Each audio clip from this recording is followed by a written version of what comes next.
Mutual funds and hedge funds differ primarily in the rules and regulations that they must follow. Hedge funds have less regulation than mutual funds do, although there's more and more regulation as far as hedge funds go every single day.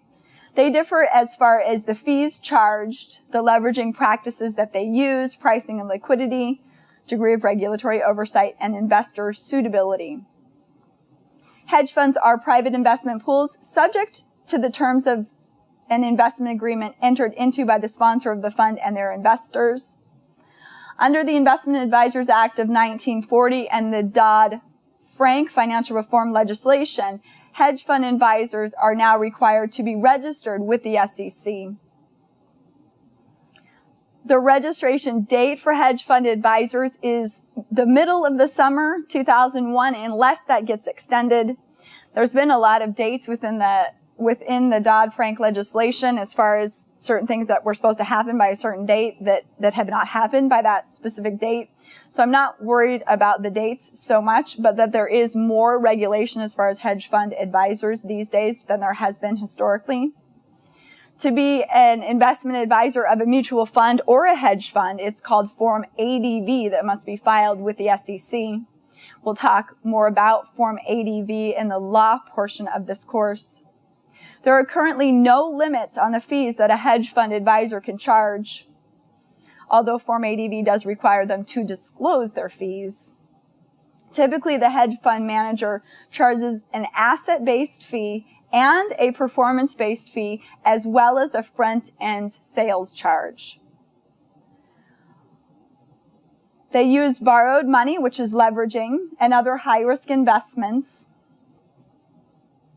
Hedge funds were originally designed to invest in equity securities and use margin and short selling to hedge the portfolio's exposure to movements in the market. We talked about the rule for valuing the net asset value of an open-end mutual fund. It must be done a minimum of once every business day at the close of business of the New York Stock Exchange. That rule does not apply to hedge funds. There is no specified rule governing hedge fund pricing. As a result, if you're a hedge fund investor, you might not be able to determine the value of your investment at any given moment in time. Some funds will require a minimum of $1 million or more to invest. Under federal law, certain types of hedge funds can accept investments only from individuals who already hold at least $5 million in other investments. So this is to make sure that the people that are getting into these riskier investments can afford to, if you will, can afford to lose their money, is another way of saying that. But a lot of hedge funds get around this requirement in various different ways. So hedge funds are risky. They're not for everyday average investors. They have no rules on pricing. They have lots of fees. You could make a lot of money. You can lose a lot of money. Look for more legislation for those coming down the way. Limited partnerships are another type of an investment that you might recommend to your client. We've talked a little bit about limited partnerships already. Limited partnerships are illiquid. There is no secondary market. To have a limited partnership, there's one or more general partners that have unlimited liability. There's one or more limited partners that have limited liability. Limited partners can do just about anything. They can buy land, they can buy buildings, they can finance movies, they can buy art. They can do lots of different things. If you're an investor in a limited partnership, it is a flow-through tax entity. You are a passive investor. You would have, if there was a loss in that limited partnership, a passive loss would flow through to you, but you could not write that off against your ordinary income. Passive losses can only be written off against passive income. So these used to be really popular. My dad was a syndicator of limited partnerships when I was growing up, and we used to finance movies and go to all these fun events. But when they changed the tax rules and said that no longer could you write off that loss against your ordinary income, they really kind of dried up. There's not nearly as many as there used to be. In order to create a limited partnership, a certificate of limited partnership must be filed with the Secretary of State, similar to a corporate charter. An investment advisor may be hired to distribute the partnership assets upon the dissolution of the partnership. There's an agreement among limited partnerships that's filed with the Secretary of State that would list the priority for settling accounts. So the agreement of limited partnership, if you were the IA that was hired to distribute the assets upon the liquidation of a limited partnership, how would you know who got paid when? You would have to read the agreement of limited partnership.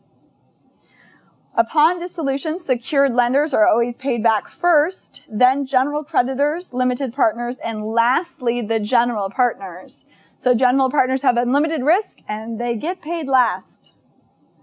If the partnership wants to add a partner, they want to sign what's called a subscription agreement. It's usually towards the back of the certificate of limited partnership. So generally a test question, how do you add a partner to a limited partnership? Sign the subscription agreement. Many limited partnerships are sold under SEC Regulation D. Regulation D is the federal private placement rule. Debt financing. The test will ask you quite a few questions about bonds and how interest rates affect the market price of bonds. So we need to make sure that we're all on the same page here. Corporate bonds are issued with a maximum maturity of 30 years.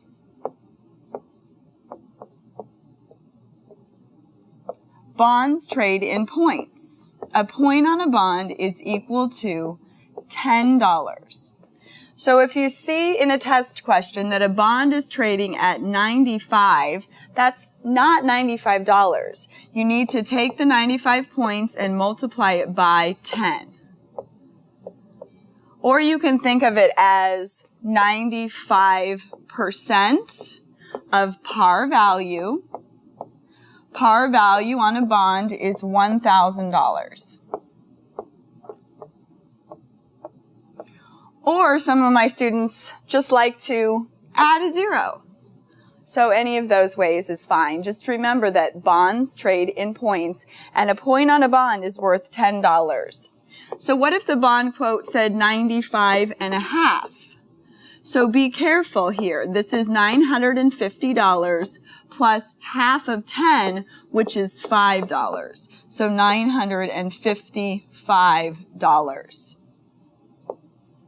Corporations would rather sell stock, but sometimes due to market conditions, they have to sell debt. Issuing debt is leverage financing. If a company sells stocks instead of bonds, they never have to pay anybody back. When they issue bonds, they have to pay not only semi-annual interest, but they have to repay the principal at maturity. Bonds are issued with a nominal yield. The nominal yield on the bond is the coupon rate. So these are synonyms. What the nominal yield tells you is how much interest does this bond pay. So if you were able to purchase a bond with a 10% nominal yield, that means that this bond pays 10% of par value as the annual interest. So $100. Bonds pay interest every 6 months, so $50 every 6 months. Remember, the nominal yield, it's like a tattoo on my chest. It's never going away without painful surgery. So there it is. And it's the same no matter what the market price of the bond does. So if the market price of the bond changes, because interest rates in the secondary market are going to change, the interest payment itself is always the same. So that's a very important concept. So the test questions on your examination, they love the concepts of bonds. The interest payment always stays the same. So this 10%, this nominal yield on the bond, is reflective of interest rates at the time that the bond was issued. It's reflective of interest rates at the time that the bond was issued. Another thing that this 10% is reflective of is the safety of the bond. So bonds are rated by different rating companies for safety. And what we're looking at is how likely is the corporation to default on the bonds. So it's financial safety of the issuing corporation that we're looking at. If a bond is rated BBB or higher, it is what we call an investment grade bond. So those are the ones that are safer. The higher the rating, the lower the yield. The higher the rating, the lower the yield. The lower the rating, the higher the yield. That makes sense. So if you see reference on the test to what we call a high yield bond, is that safe or risky? It's risky. Do not sell that to your grandma. A high yield bond. These are what we call junk bonds. I don't think you'll see reference to the term junk bond on the test, but high yield bond for sure you'll see on your test. High yield bonds have high yields because their rating is so horrible. It's such a risky investment for the client that in order to get anyone to loan that company money, they have to pay a high yield. So high yield bonds are risky. We've already talked a little bit about the bond teeter-totter. So let's review where we're at with that. So we'll start off with a smaller teeter-totter.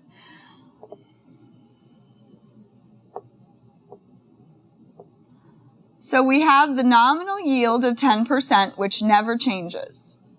And the bond is issued at par value, $1,000. So this is the bond's price. On the other side, we have the twins, interest rate and yield. Write this teeter-totter on your scratch paper when you log into the time of your test. So when you get into your test, they're going to give you either blank paper or an erasable whiteboard. I hate those. So it just depends on where you take your test. So once you start the time of your test, don't write down on anything before that. But once you log into the actual time of your test, it's your piece of paper. It's yours to write on. It's how I got through college. I'd sit down, get a test. I'd write everything down I just learned. And it's actually amazing because you learn things when you do that.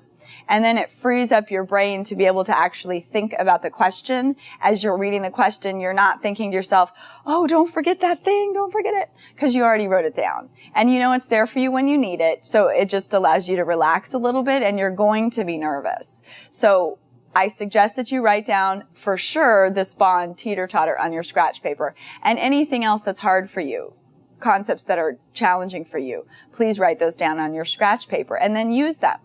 So if interest rates relative to this 10%, if interest rates in the economy go up, the market price of this bond is going to go down.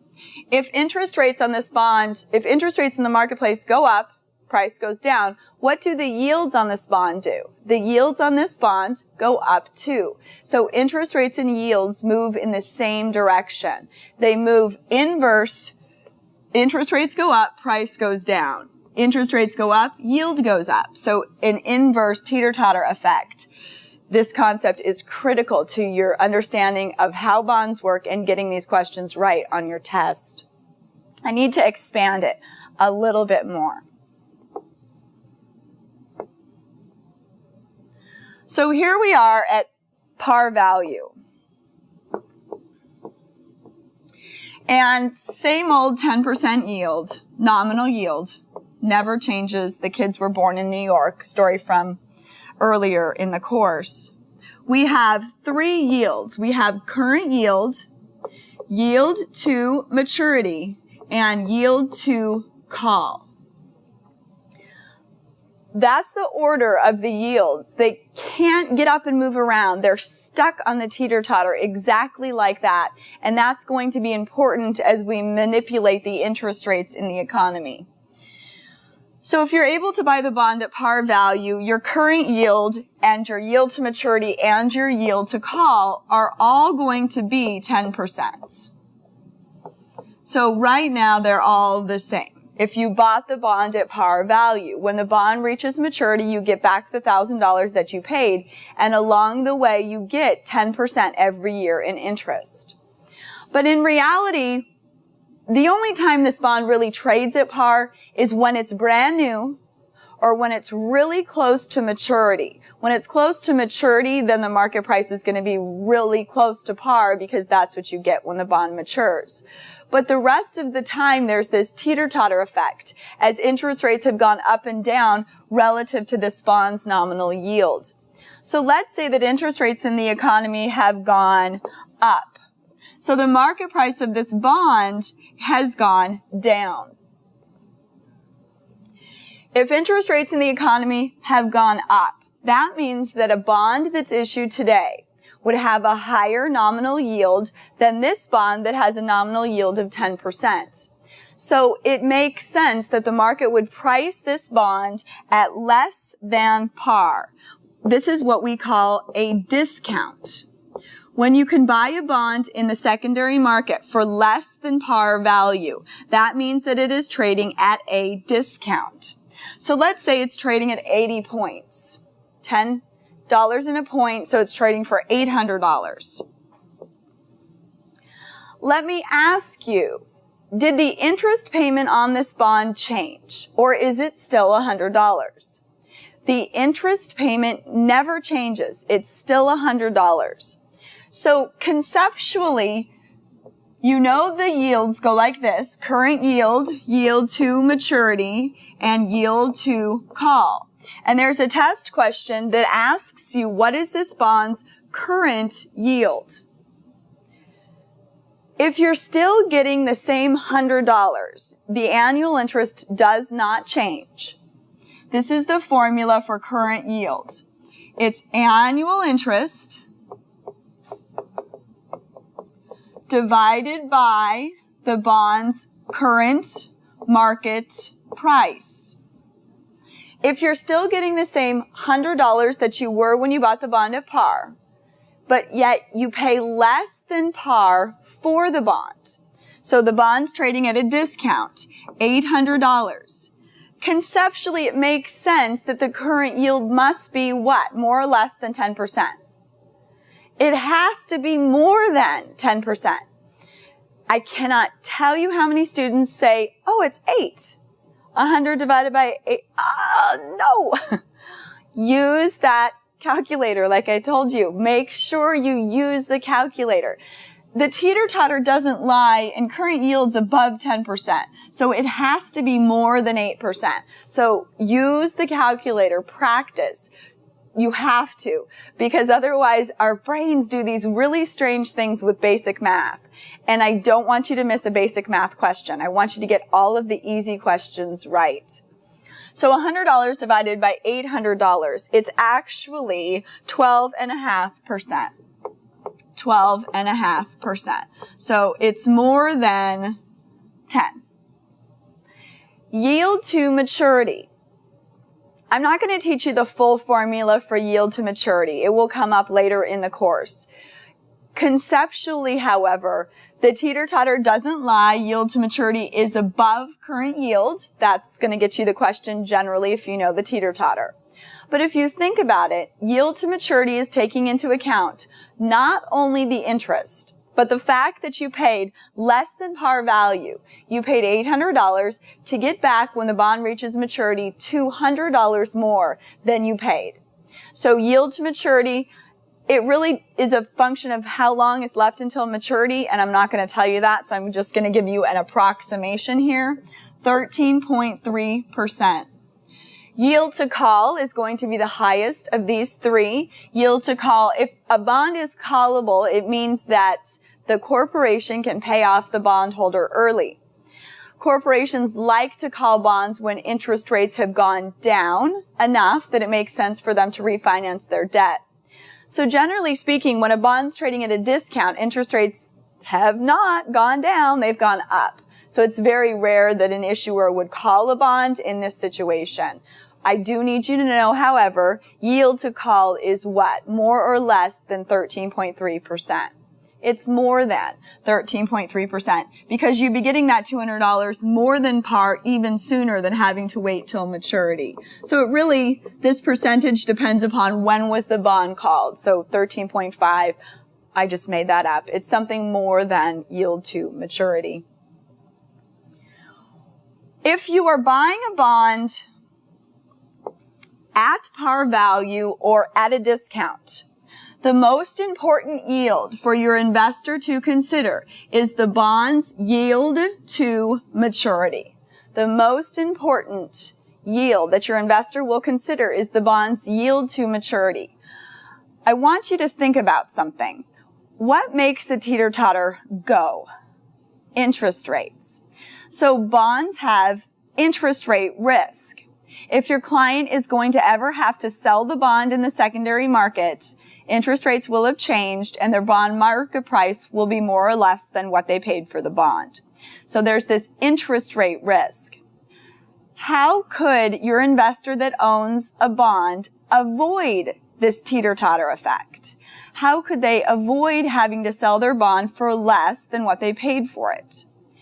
They would want to hold the bond to maturity.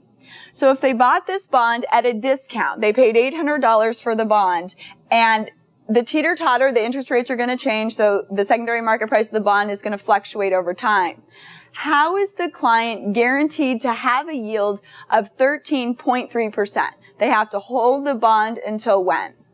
Until maturity. So yield to maturity is the most important yield for your investor to consider if they buy a bond at par or if they buy the bond at a discount. To avoid the interest rate risk on a bond, hold the bond until maturity.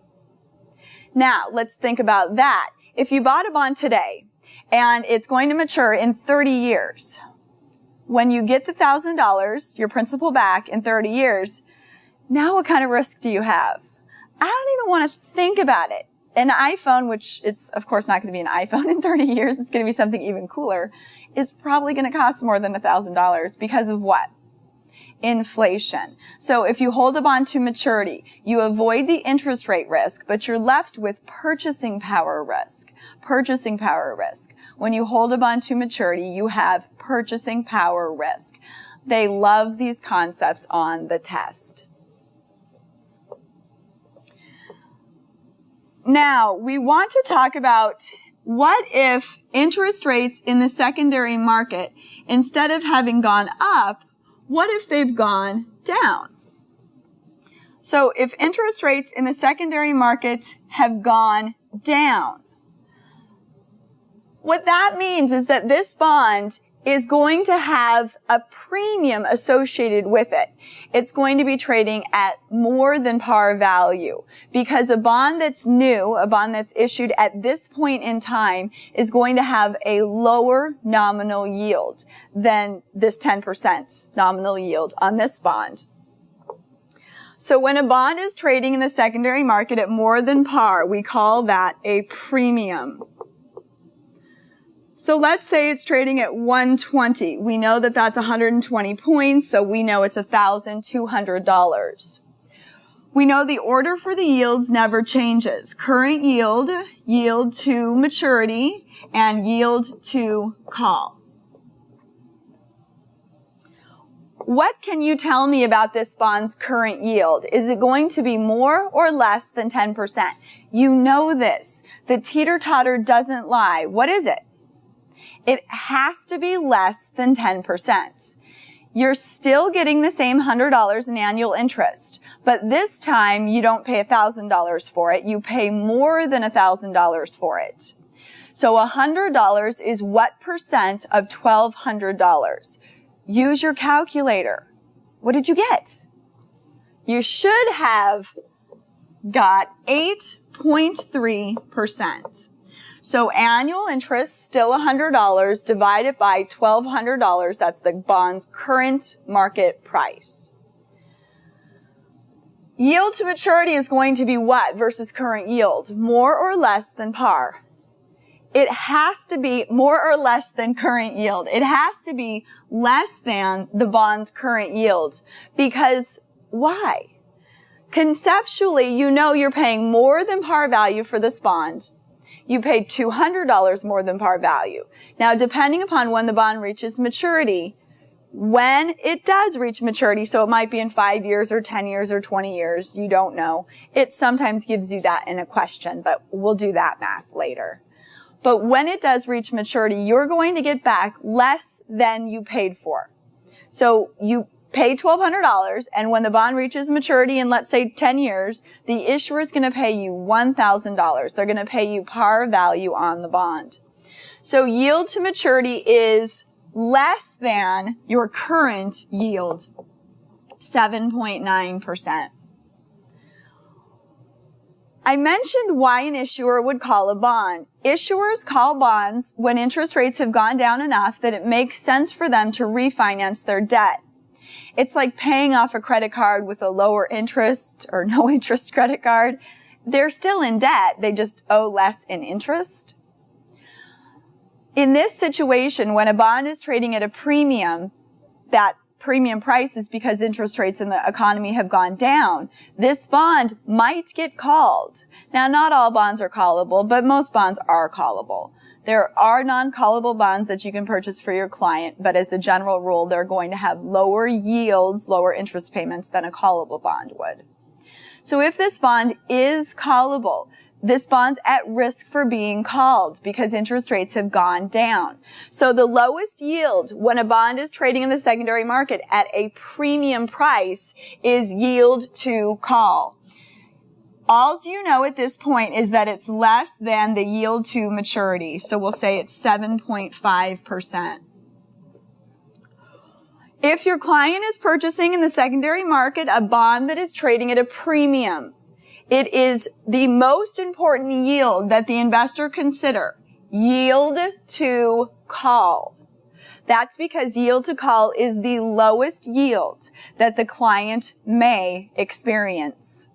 So that concept is always on the test. If you buy a bond in the secondary market at a premium, the most important yield for your investor to consider is yield to call.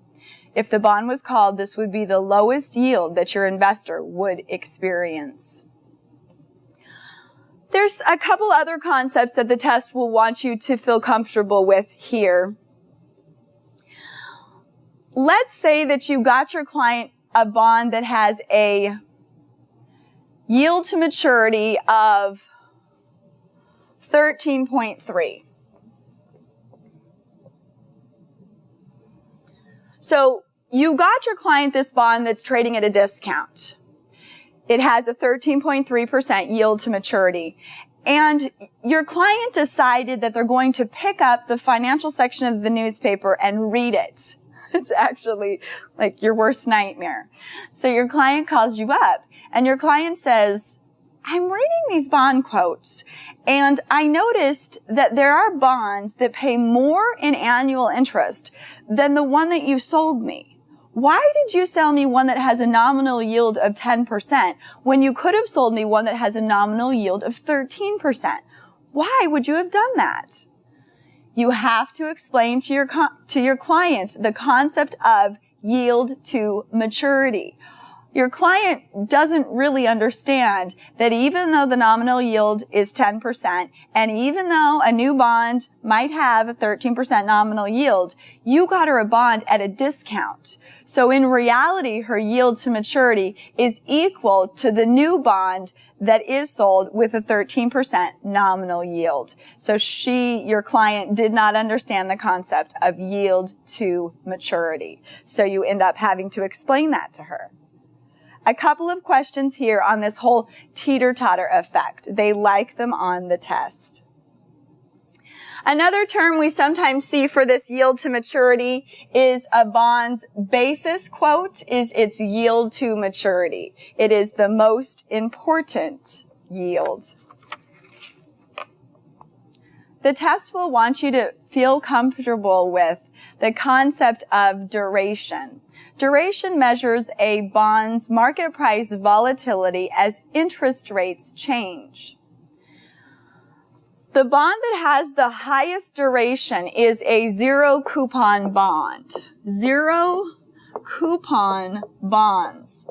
So a zero coupon bond is a U.S. government bond that has been stripped, separate trading of the registered interest and principal. And the U.S. broker-dealer got permission of the federal government to create these many years ago. The broker-dealer sells to an investor the face amount of the bond without any coupons attached, hence the term zero coupon. They can keep the interest payments for themselves, the broker-dealer can, or sell them to another investor. The zero coupon bond has the highest duration. So as interest rates change, the market price of a zero coupon bond is going to change the most. So if you have a question on which one is most interest rate sensitive, zero coupon would always be your first choice.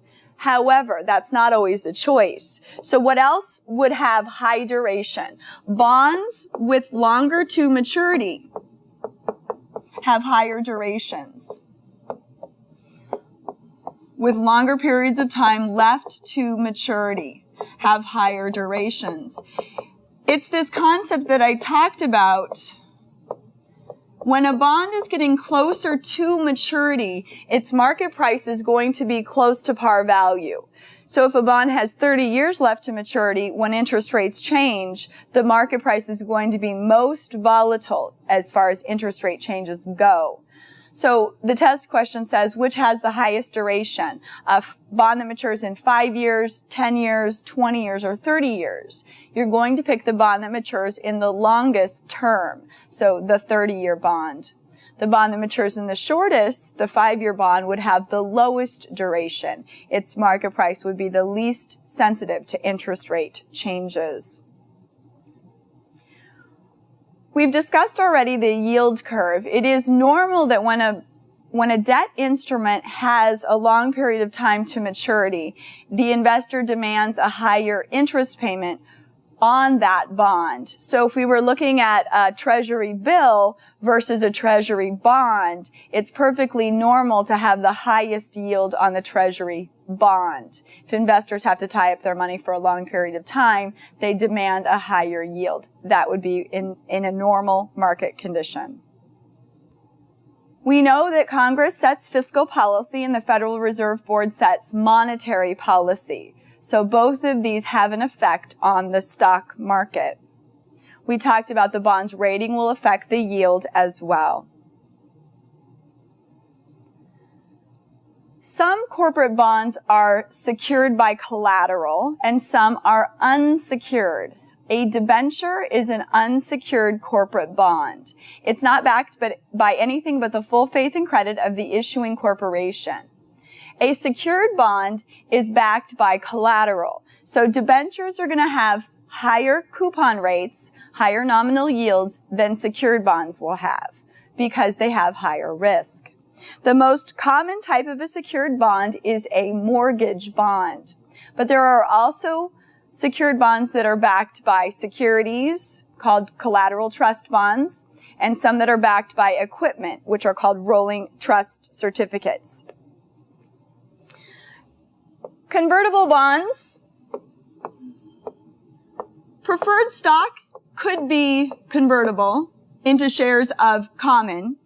Convertible preferred stock, we have covered that earlier in the course. And some corporate bonds are convertible. So they're convertible into shares of common stock. So whatever the conversion ratio is, it would tell you in a test question. I will use 10 to 1. So if the market price of this bond is trading at par for simplicity's sake, and the common stock price, let's say that the common stock price is